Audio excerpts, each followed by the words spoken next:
tarehe 16 mwezi Juni mwaka huu wa 2026 katika kituo cha polisi maarufu kinaitwa Gogoni. Hiki kiko maeneo ya Kimara kule mwisho katika wilaya ya Ubungo jijini Dar es Salaam.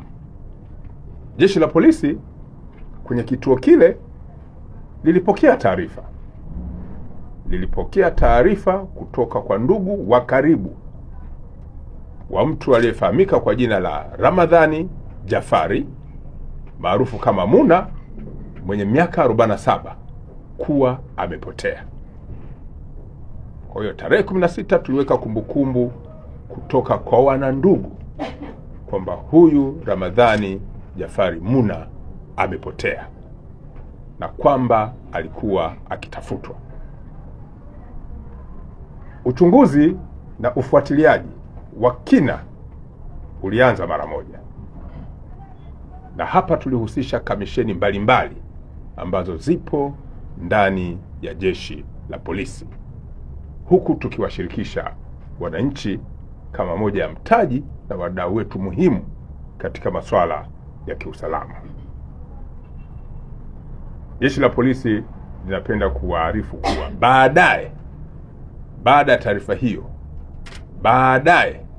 polisi iligundua mtu aliyedaiwa kuwa amepotea alikuwa ameuawa na kufukiwa ndani ya moja ya chumba kilichopo katika nyumba yake,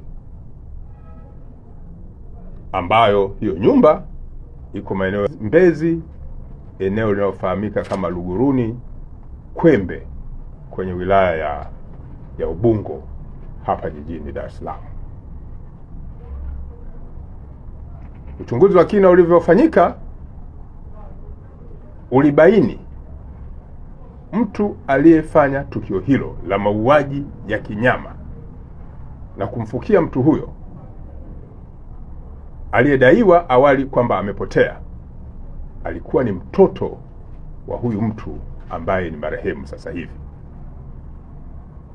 ambaye aliripotiwa kwenye kituo cha polisi tarehe 16 mwezi Juni mwaka 2026 kuwa amepotea na haonekani. Upelelezi wa kina baadaye ulifanywa na kuwezesha kumkamata mtuhumiwa huyu ambaye alifahamika kwa jina la Juma Ramadhani maarufu kama Juli, mwenye umri wa miaka 21.